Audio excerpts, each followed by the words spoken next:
This is SimNews.TV, and you're listening to the iWeekly show.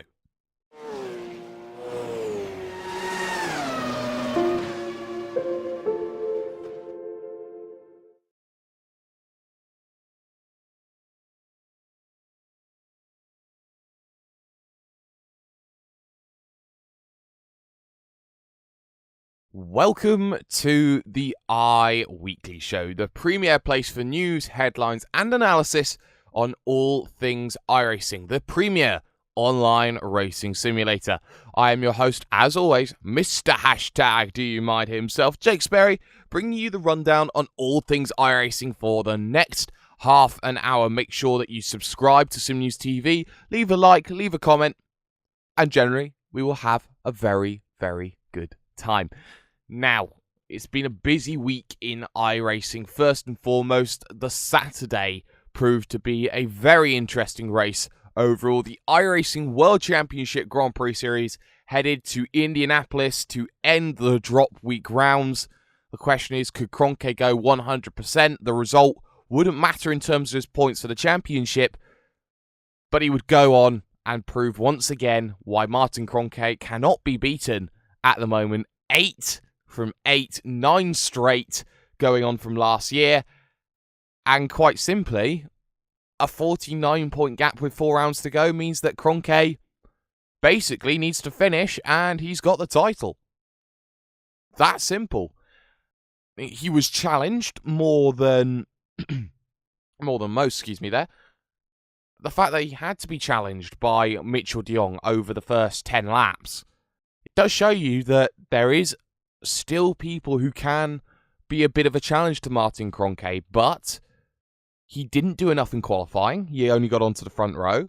Mitchell de Jong did well over the opening laps, but Kroenke's race pace is better than anyone else's at the moment, and a win by 6.5 seconds at the end, it's enough to say, how am I supposed to beat you when I can beat you in qualifying, beat you off the line, and you can still come past me and win?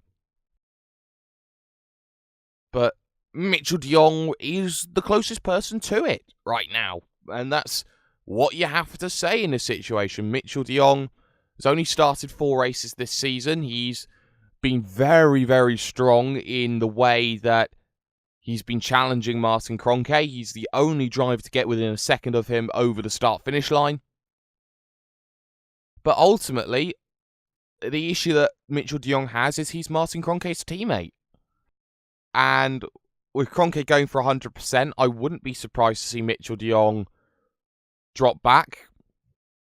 Maybe even let Martin Kroenke through in certain areas, even though it's not permitted. I think Mitchell de Jong is the team player, and he knows very well what is expected of him and how good he can be. And over a full season, Mitchell de Jong would be second in the championship. I wouldn't be doubting that for 1 second, and I reckon he would have had wins in certain areas because he has been that good and that strong. The question becomes, is Martin Kroenke strong enough to hold off Mitchell de Jong in the last 4 rounds? I think he is. But he's got to worry about Redline as well. Bonner House, another podium. He's got to be happy with the podiums he's getting, but you feel that Bono needs a win somewhere if he's going to progress forward and get up there. I mean, he's got a world's fastest gamer seat, which is no slouch at all. Congratulations for that. We talked about that last week, but a world's fastest gamer seat does not substitute the fact that in the series where it matters the most, you are not winning. And that's what it is. Frank Shothorst had a good battle with Matt Backham towards the end. And let's talk about Matt Backham because he had a lap 1 crash with a returning Gregor Hutu. Now, Gregor took 2 races off, which he never does, basically. And, I was very critical of Gregor Hutu, thinking he'd given up, that his title challenge is over. And this race proves that his title challenge is now definitely over. He crashed out on the opening lap, not his fault. Instant with Matt Backham out of turn 7. Backham got the most storming of starts, 4th to 1st off the grid. Turn 1, he messed up. Turn 2, he messed up. It was on the back foot throughout 3, 4, 5, and 6. Has the inside for turn 7, tracks out a little too much, contact there, and Gregor Hutu ultimately gets too much damage to continue because it was a massive, massive crash for him.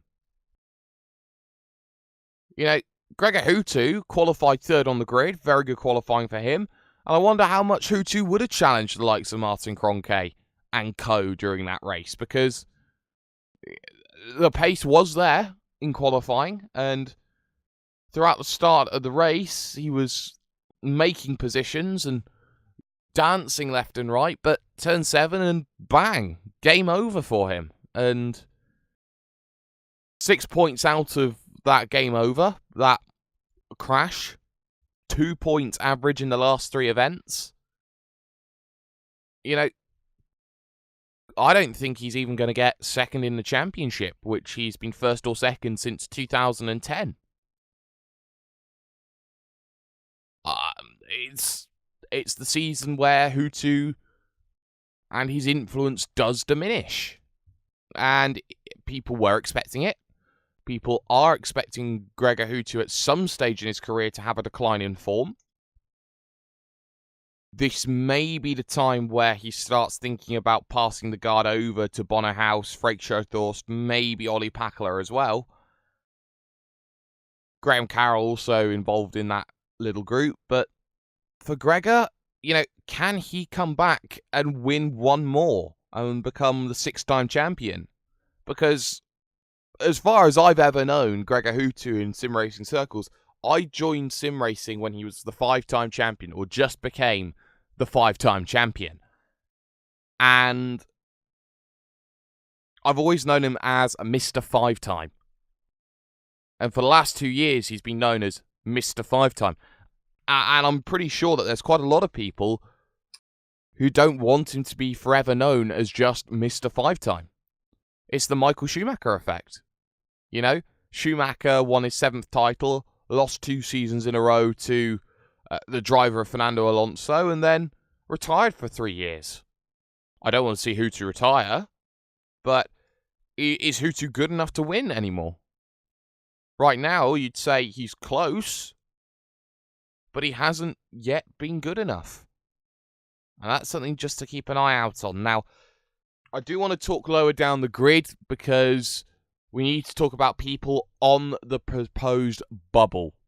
And for those people who don't know what the bubble is, the top 30 get in, they get themselves a license for next season, and they don't have to go through qualification to continue on. Drivers on the bubble include Apex Racing UK's Peter Berryman and Team Redline's Alexiu Siakala. Now that is a very scary bubble which these two are sitting on. Peter Berryman, incredibly quick driver, has had a pole position this season, but I don't think he's raced since Monza. I can't be too sure on that. There is doubts on Peter Berryman and how much he likes the McLaren MP430. He may have just given up entirely. I've seen him racing Formula Renault quite a bit. He loves the Formula Renault. Alexiu Siakala, on the other hand, a driver 3 years ago that was almost as good as Gregor Hutu, if not better. On Alexi's day, he can beat anybody he likes. The question is, when is it Alexiu Siakala's day? You know, when does Alexiu Siakala beat everybody in the field? We haven't seen that since 2014. And arguably he should already be a champion by now, but to see him on the bubble in 29th, you know, he needs to have 2 more races, really, to be safe. I wonder if any of these two will go down. I mean, there were surprises last year when the fact that Iberica dropped the gauntlet, and also dropping the gauntlet was Sebastian Jobe, who failed to qualify. This season, it's very likely we'll see Riley Preston out from Orion. It's likely that we're going to see most of Inex drop out of the series after what was a very strong 2016. And it's scary. It is very scary to see just how much of a change there has been in the last 12 months at the top. Because all those big names that you grow up knowing, the Peter Behrmans, the Alexei Usiakulas, and the Riley Prestons, and all those that have been there time in, time out, suddenly going, you just have to feel that we are hitting a changing of the guard where there are drivers who do want to get in up at the top level and really show that they mean something. Okay, to move away now from the iRacing World Championship, but not from Indianapolis, because on the Tuesday, filming this on a Monday, on the Tuesday last week, shall we say, or in this week in iWeekly, we had the NASCAR Peak Antifreeze Series from Indianapolis, the Brickyard, 100 laps of the event, and it proved to be a very, very exciting event as well. We had Zach Novak, who qualified outside of the top 10 through points in the Road to Pro, which says quite a bit about him. Get pole position, a very good pole position, which has been a very good season actually for Zach Novak without wins. And he really did take it to the drivers like Ray Alfalla, Ryan Loser, Bobby Zelensky, and all the rest, and really did show that he had the pace to go win a race. And Zach Novak did that very, very well. But more rather was it Zach Novak winning or Ray Alfalla losing? And that's something that people have to try and understand about this. Ray Alfalla on multiple occasions made rookie mistakes throughout the race. Twice overshooting his pit box down on pit road during a caution, which costed him track position on both occasions during the race. And that in itself was very, very surprising from a three-time champion. And on top of that, he has arguably the biggest crash, which puts him out of the event because he leaves himself nowhere to go. And you feel that Ray Alfalla is starting to struggle. Now, if this was any other season, this would be a very, very crucial race for him because of the fact that he would be dropping points to Loser and Zelensky and would almost be putting himself outside of a championship battle if he wasn't too careful. This season, though, he does get away with it and has that air of being able to have these big, bad results once in a while because of the fact that it will be a race for the chase. There's only one more race in the regular season at Michigan. And for Ray Alfalla, he does have to be worried about the two rookie drivers who are P2, P3 in the race for the chase. He does have to be worried about drivers like Zach Novak trying to come through, Corey Vincent, who's having the season of his life right now. You know, and even you look down to drivers like Logan Clampett as well, who is on the bubble heading to Michigan for the top 8 race for the chase. It's a very, very tight championship right now. You talk about Bobby Zelensky at the top, 409. Alfalla's on 378. Losers on 361 with the most wins this season on 3. You got Corey Vincent, who hasn't won a race at all this season, but has been very, very consistent over his results. You've got likes of Zach Novak. Marcus Richardson, again, another driver who's been very consistent. Hasn't actually finished inside the top 5. That's just how consistent he's been. You've got Christian Chalonier and also Logan Clampett, who has missed one race only this season. But there are drivers on the bubble who want to get in and are hoping to get in at the latest possible moment. You've got drivers like Ryan Lowe, Dylan Duval, got Michael Conti, Matt Busa, all sitting there thinking, I've still got a half a chance at Michigan to go take some points away from drivers and actually go and really, really work something in my favour. For points there, it was 48 points for Zach Novak, 42 for Ryan Loser, 41 for Ryan Lowe. Chris Overland got 40. So if you're thinking 48-ish points for a win, just going to take a look at Texas as well. So yeah, around 48 points for a victory overall. You get 1 for pole position, fastest lap, this, that, the other, laps led.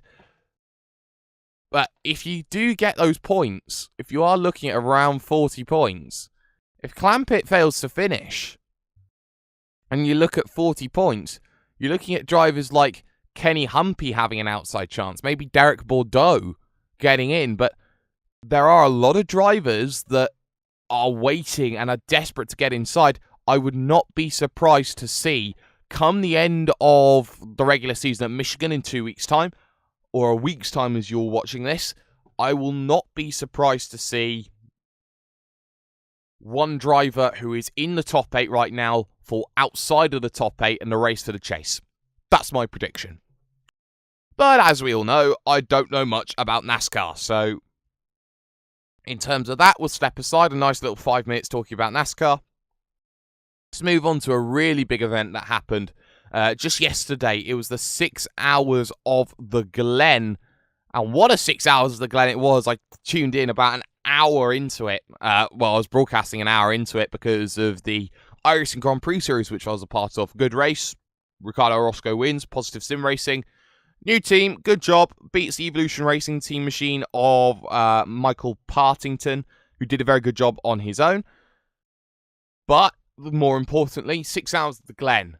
And what a prototype battle we had throughout the entirety of the race, really. It could have gone any which way of 3 ways. You had the likes of Teo Martin there, Vendaval was in there, Infinity Simsport was there, each to which had not won a World Tour event ever in their careers. So someone was coming out looking a lot stronger on the team resume. And Teo Martin, in the end, would get that with a very consistent drive. Alvaro Romero and Julian Rodriguez Moreno.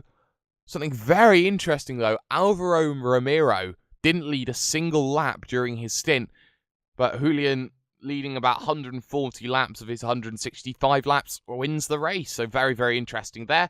But Teo Martin have only really cropped up in the last year. They hadn't really been too amazing with who they were and what they were doing, but they came to my attention in the 24 hours of Le Mans, which in the end was basically canned, and they got a podium out of it, which was good.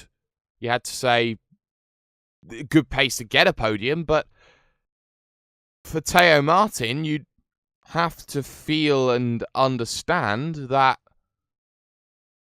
they are in a situation where they are now a very good team, with the fact that they've beaten some very accomplished names. Granted, the prototype field wasn't maybe the most strongest, but it was still a very strong field that had teams like Trinity, who do surprise, teams like Movano, who had incidents throughout the race, Vendaval, who you have to give your heart out to, because with an hour and a half to go with a 35-second lead, contact with Simitok, who came across the track after getting on the grass. Nowhere to go for Koen Klotman behind the wheel. And Vendaval ultimately end up 5 laps down, and they didn't deserve it. They had the win in their pocket, and it went away. And the bad luck continues. And they've been the biggest nearly team of 2017. I looked at them in February when they won one of the charity Bathurst 12 hours, and I thought, this team has the ability to go. They've got a big win here, and I reckon they're the team to watch for 2017. And how desperately unlucky have they been all season? They got so unlucky at the Nürburgring, a second and a half back, trying to chase down the likes of Pure Racing Team there. They got desperately unlucky again here, crashing with an hour and a half to go. And you have to feel that when you are this unlucky, that there's got to be a break for you at some stage. And I think that Vendaval have to have that ability to win. But it comes down to luck at times. And their luck has certainly this season not been good enough. But you can't do anything to change that, really. So for Fabrice Cornelis and Koen Klotman, I say to them, what a great race that you are having there together. It's such a shame about the result, but you got to pick your head up and set an intention to go out for it at the next big event. Maybe Petit Le Mans you go and look for. Maybe Italian Grand Prix you go and try and win. But whatever you're doing, you've got to try and go out and make sure that you've got the best possible result. Aside from that, it was a 3-tier category, so you had GTE, which proved to be very, very interesting in terms of the talent that they had going on there. Core Sim Racing dominate again, getting another GT win. They've done so well in Blank Pan this season, and they've translated it very well into the GTE. They looked brilliant at Le Mans in it before they decided to organise everything to get back together again. You have to say that the sort of drives that they were trying to beat, GTE was the toughest category here today. You had the likes of Coanda in there. Jim were looking a lot stronger. You had everyone looking at maybe Team Bushfink trying to make some surprises. And I have to say, from Core, Sebastian Job and Frederick Rasmussen, that is a very, very scary team to have in any GT event. Full stop. And Core are arguably one of the best teams in sim racing right now, because they have absolutely nailed it this last year, and it all comes down to Isaac Price joining that team as the most value for money in sim racing today. Great battle though on the last lap between Jim and Coanda. Coanda holding off at the end to make that overtake heading into the heel.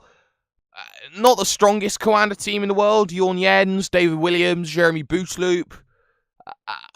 It was still a really good team that looked to shock, but against arguably the best pairing that the team of Cork put out, there was not going to be a match there. But they still got a P2. I'm not sure how happy they'll be with P2. I'd be happy with it, with the lineup that they put out. But really, when you're Coanda and you're putting yourself in, you're gearing up to win. And that's basically just how it looks. You have to talk about Bushfink as well. And I touched on it a little bit. It's a surprise to see Team Bushfink so high as they were. Iru Nom Scott Brazier, we saw in Bosra before it folded quite a lot. And Iru Nom is so underrated as a driver. He just gets everything up there, works with a really good ethic, and just amazing to see them up so high in the field and getting a good P4 result out of a field that you felt that they should have been back inside the lower half of the top 10, really. It's a great step up for them in a really difficult division, and honestly, I think that they can still improve, and if they can improve on those results, they can really look to challenge for the next few weeks, next few World Tour events, and surprise quite a few people with just how talented their team can be. And of course, we have to talk about GT3 as well. Pure Racing team dominated. Absolutely dominated. A minute and a half over the rest of the field. And not just a minute and a half over the rest of the field, a minute and a half over the 24 hours of Spa winners in the form of Team RSO. You know you're a good team when you're beating 24-hour winners over a minute. Pure weren't going to be touched. Benecca and Volmaier doing a great job. And as great as RSO was beating Dream Factory, it goes to show you that there was a little bit of fortune in that win at Spa, but it doesn't matter if there was fortune or not. They still got P2 in GT3, which is a very, very good result. GT3 was very, very lacking, though, in GT3 teams. And from what GT3 was here at the 6 hours, I think there's a lot of GTE hype. Teams are more inclined to go for GTE than GT3. And that shows in IMSA right now. But it was still a very, very good result for RSO. It's not often that you get second against Pure. But, you know, hats off to RSO. They've done a very good job. And they look to try and develop with the likes of VLN that's going to be happening this week in sim racing. But still, just want to very quickly talk about Pure and what has happened with Pure over the last few weeks. I've had many discussions about it with certain people here and there, and Pure have shedded 3 members at least in the last 2 weeks. And there was a little bit of, is this good enough? Is this not good enough? Do I need to look into this a little bit further or not? But 3 members go. I believe Lauren Heinrich's one, Florian Reuter definitely another. He was driving for Jim. And Lars Conrad, I think, was the 3rd one as well. I've talked to Florian, I've talked to Max Benecke about it. There are conflicting stories, which is to be expected, really. I'm not going to side on either side because, quite simply, I'm not biased. I'm not saying it's a disaster. I'm not saying it's bad, it's wrong, it's right. But when a big team starts losing members, that normally does suggest there is an underlying problem. Apex shedded a lot of members at the start of this year. You had the likes of Radicals Online shed a lot of members a few years ago before I was even in sim racing. The fact of the matter is, when teams start shedding drivers, and in any situation, be it for better for good, you just have to err on the side of caution with what is going on, because normally there's something a little bit deeper than more than meets the eye. But for Pure, they are in, still though, a good position, and they've been putting in some very good results over the last few weeks. Talk about Blancpain, that P3 where they were within 3 seconds of a victory. They did a very good job in that Ford GT, getting themselves up into position 3. With Benecke and the likes of Ivo Howler and Patrick Pichler doing a good job. Although they crashed out of the 24 hours of Spa, which was done after a couple of laps, and that was a massive blow to their hopes because you'd expect them to be the favourites. They've come back in GT3 and Benecke has completely decimated a field which he was expected to win in. Same with Vollmeyer, 1.5 minutes. Just beautiful driving from Maximilian Benecke, and there's not much that anyone else can say or do about it.